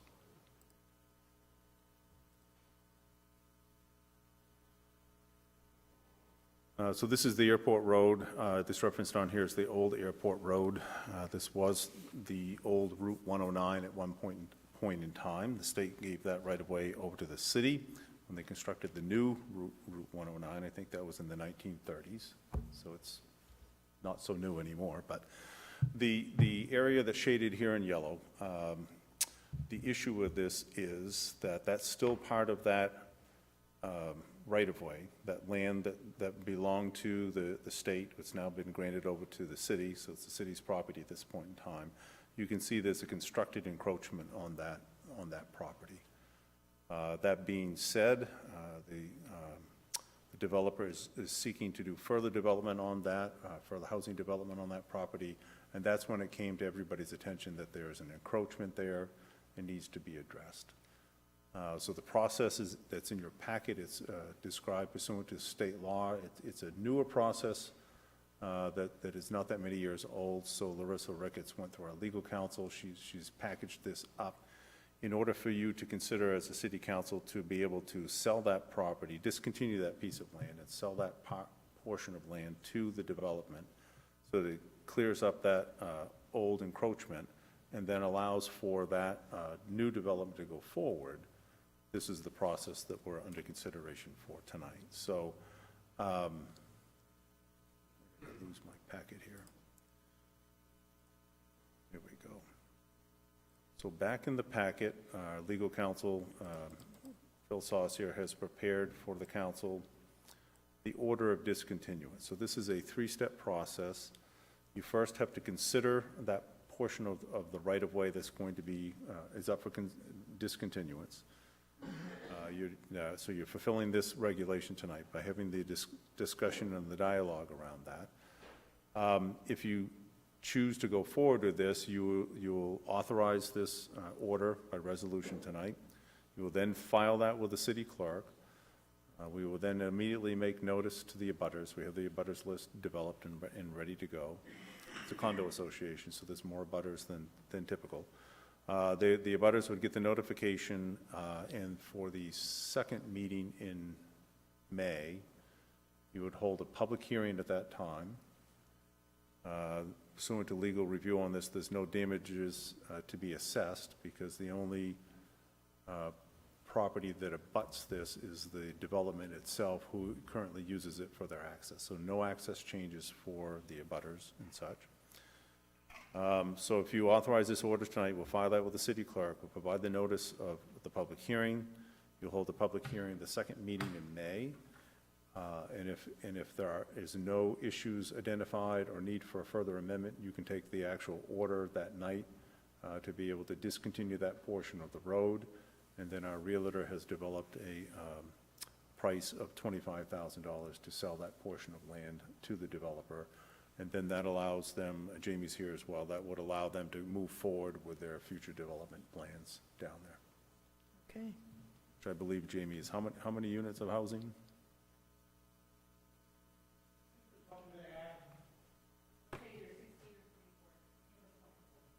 Yeah. All right. And Jamie, your voice got higher. Sorry, I couldn't help myself. All right, we need a first and a second. I didn't do that yet, and then we'll have a discussion. So, Jonathan? I'll make a motion to move forward with the discontinuance, and I do have some comments. Okay. And Pete, second? Yes, second that. And discussion. Jonathan? Yeah, thank you.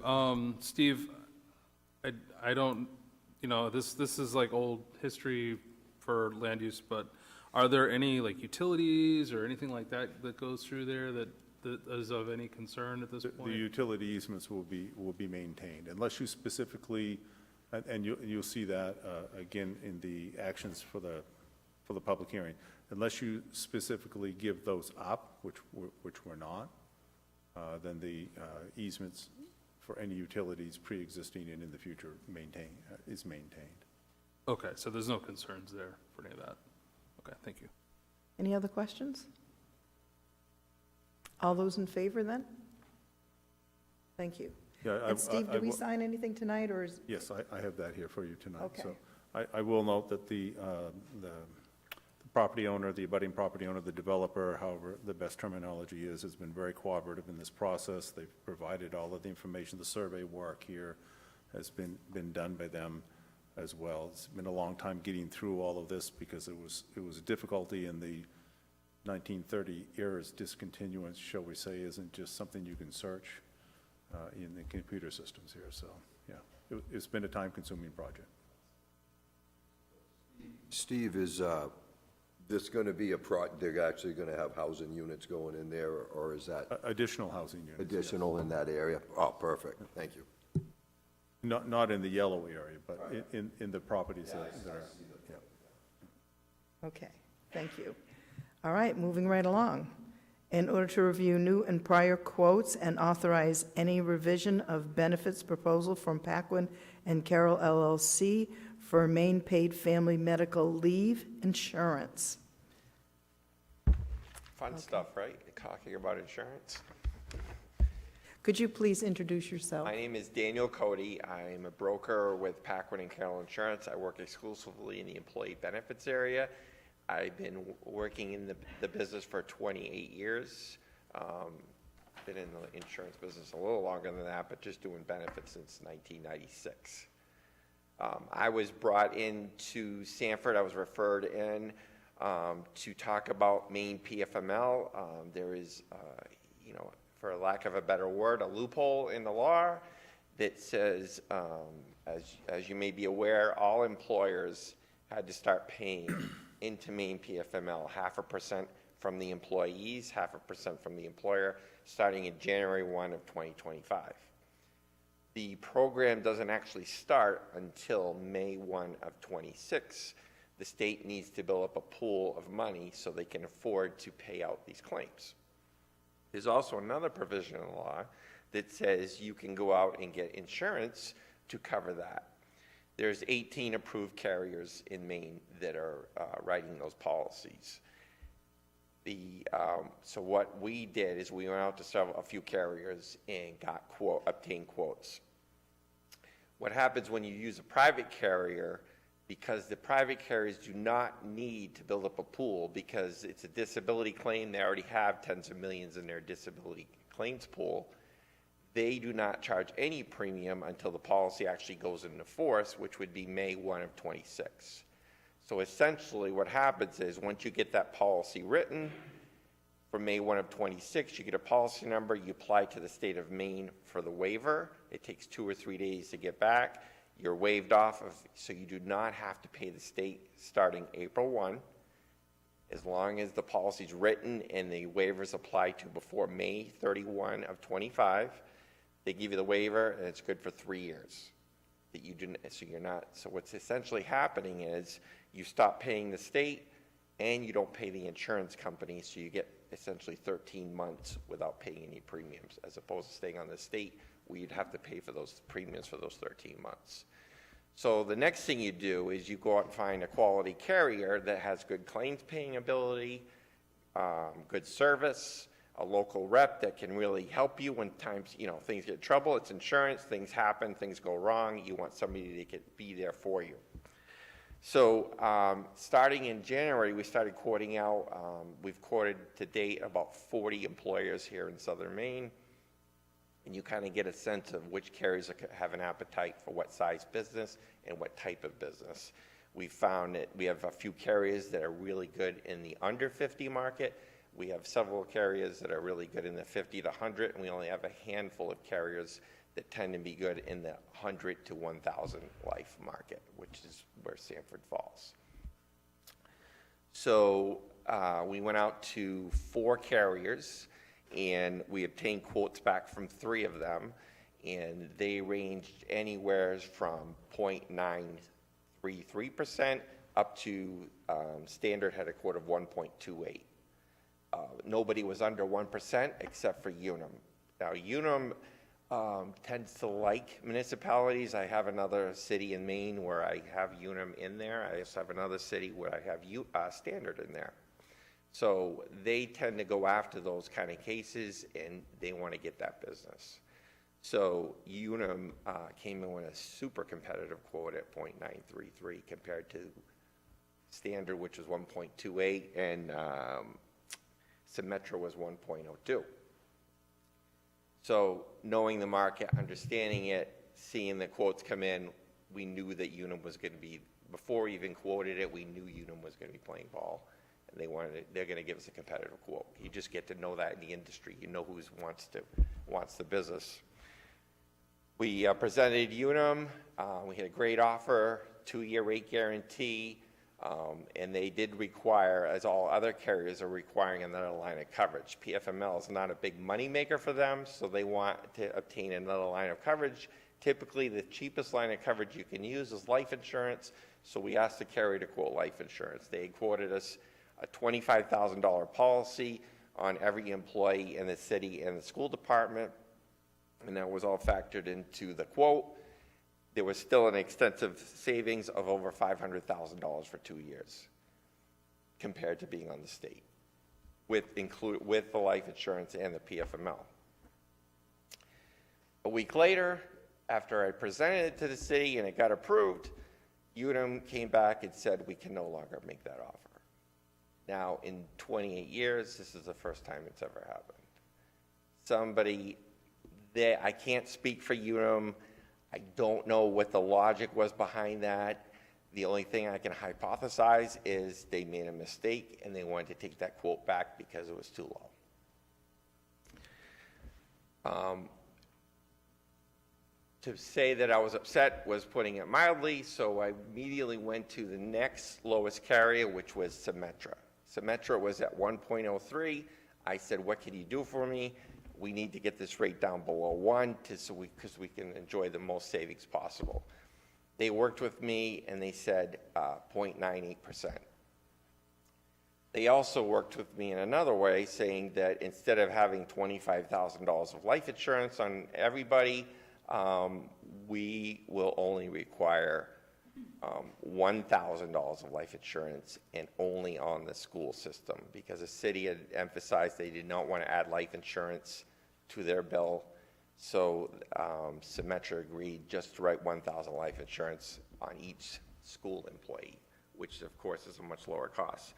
So their cost is now, their savings over the first 3 years of the program is $535,000, and Unum was at $533,000 savings for the city.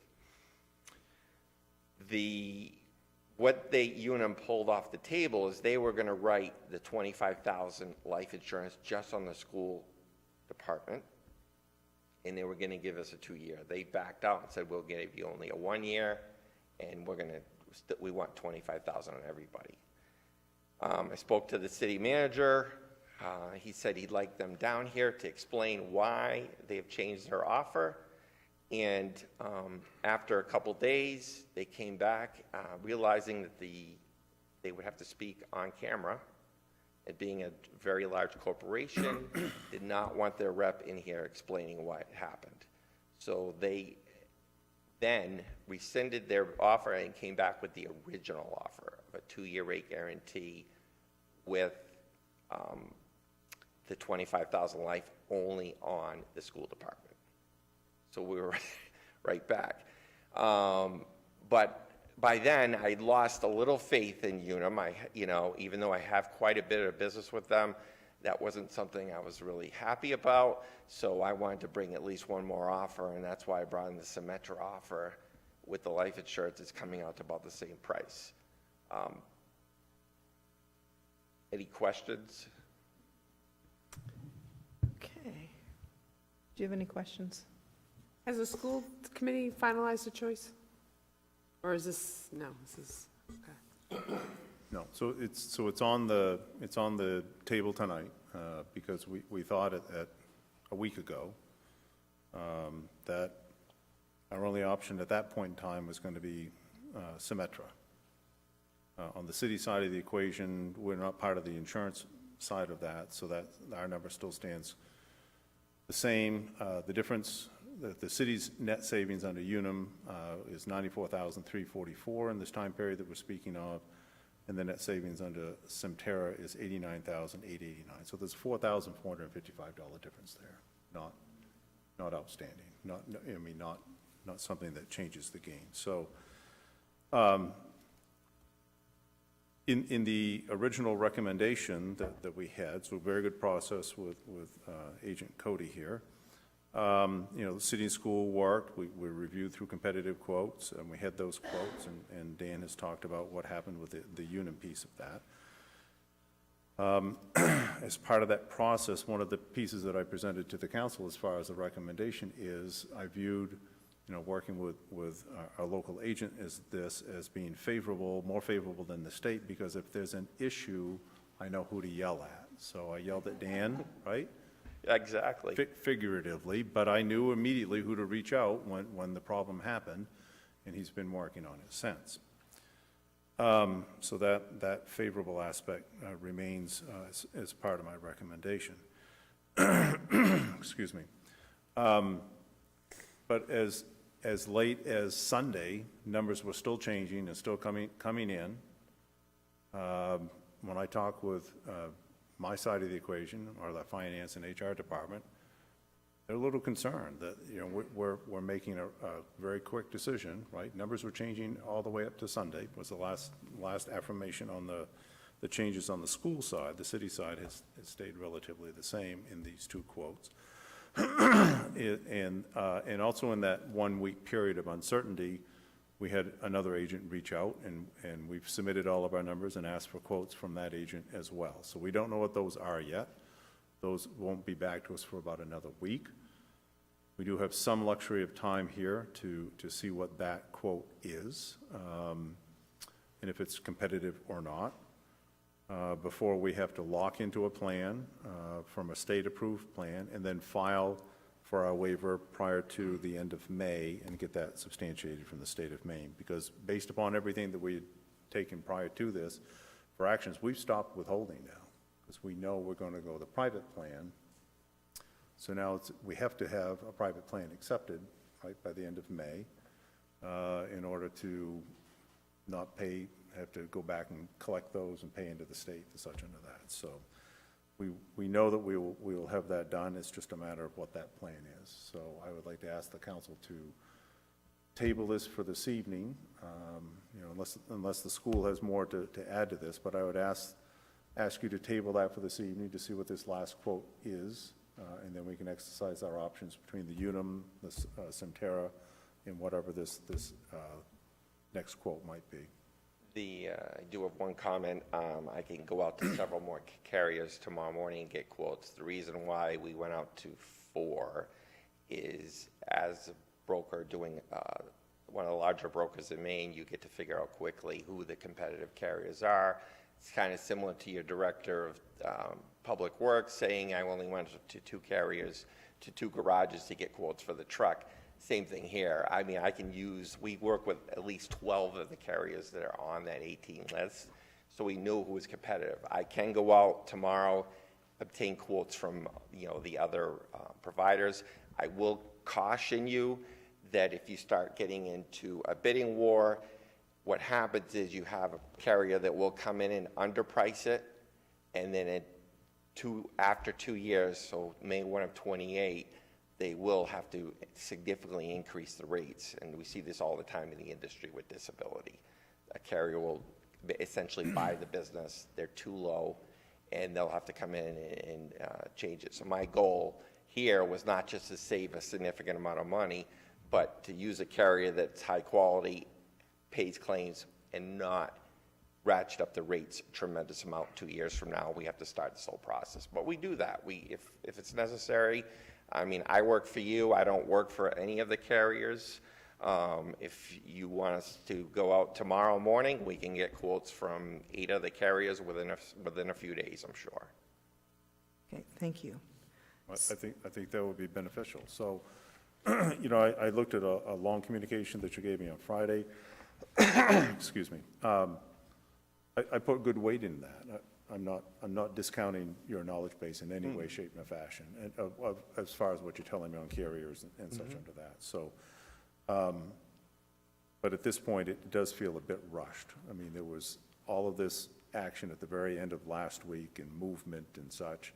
I would like a little bit of time to look at what these next series of numbers come in. And we know that we're asking, when we're being quoted, that we're locking, I call it a 3-year period, right, until we can go back to the state or change carriers again and such under that. So we're locking in our prices for that period of time. And I have been self-employed long enough to know what the insurances do. They lowball, right, to get you in, and then you're going to pay it. You're going to pay it at some point in time. It's a matter of when. So. And I will add that you're locked in for the 2 years, but you can pull out anytime you want. So after a year, if you're not happy with the carrier that you choose, we can go out to market and find another carrier that might be more appropriate. The only lock-in is they're locked into you for their rate. So they give you a 2-year rate guarantee, but you don't have to stay with that carrier. You can leave them at any time. And Steve, what is the date in May that you have to have this by? May You have 30th? to have everything filed with the state before May 30th. Okay. But We have 2 more meetings. you need a lot of lead time, though, because that's just the filing. You need to pick a carrier, get the policy written, which takes a few days, and then you be ready to file your waiver. So I wouldn't suggest waiting till the middle of May, but maybe early May to make a decision. We were looking at the May 6th meeting. Okay, we'll do it, it'll be okay. All right. Any questions? All right, so I need a motion to table. Ann, Madam Mayor, I make a motion to table. can I have a second? I'll Pete? second. Oh, go ahead. Sorry, go ahead. Second. All those in favor? Thank you. Thank you. Thank you. The next is a resolution to support the preservation of the federal tax exempt of municipal bonds.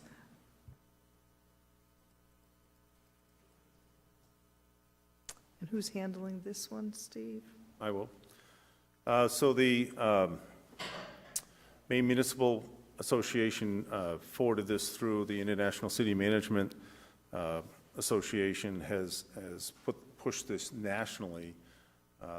There is the concern that the Trump administration may pull the tax exempt status on municipal bonds. And if that's the case, it could be a 25% plus increase as far as the borrowing cost.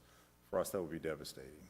You know, I would come back to you with a recommendation that the fire stations are just done. When you look at the interest expense on that, it would be outrageous. So they drafted, and this has been crafted specific to Sanford, but based upon the draft that came from the International City Management Association, a resolution for the council to consider signing onto, and that will be compiled nationally and will go into the filing for organizations that express the concern of what that would do to our ability to borrow as a municipality to not have the tax exempt status. All right. Any questions? May I have a motion, please? Ann? I do have a quick question, if you don't mind. Does it affect existing bonds? I wouldn't think so. That's like a contract. It would be new bonds going forward. I'm just making sure. The problem is they haven't crafted the law, right? So Right. it could, we don't know. I sit here today, right, when you ask, that should be a simple question, right? But, so I'll give the example of Portland Press Herald put an email into me last week at some point when the tariffs were, going up and down by the moment, wanting a quote as to how the tariffs, and I was thinking about the trucks tonight here and stuff, how the tariffs could potentially impact the city. I didn't respond back to that. It was by Jillian Graham, a very good reporter at the Portland Press that I trust and everything else. Well, how could you respond? Because it changed by the hour, right? So what is it? Today we're okay, but as this, again, there's no formal proposal. It's rumored. It's been discussed as an easy way for them to, through Doge, grab millions and millions and millions of additional dollars, billions of dollars in there. So I know Senator Collins is aware and others. So I would like to see the city support this resolution because it would be devastating for us if they make that change. Any other questions? I didn't do a motion yet. Ann? Madam Mayor, I'd like to make a motion to adopt the resolution as presented. Pete? I'll second that. All those in favor?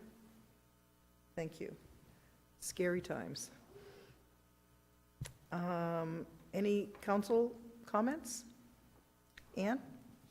I just want to share a reminder that the Sanford Backpack Program, which is a program that provides food to Sanford students during the weekends and holidays and summer, it has its biggest fundraiser of the year coming up on April 26th at Memorial Gym. It's a chocolate benefit spectacular, and the chocolate truly is spectacular. Local bakeries and organizations put together amazing treats.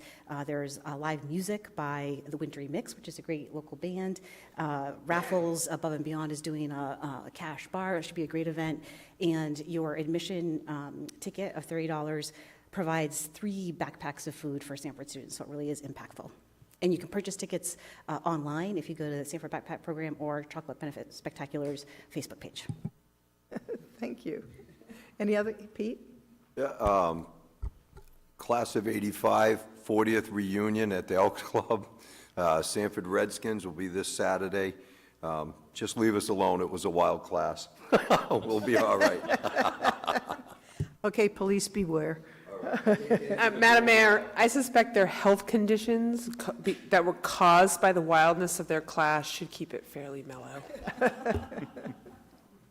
Any other comments? And any future agenda items? Again, your brain might be fried tonight, but if you think of something, please contact me, and we'll make sure it gets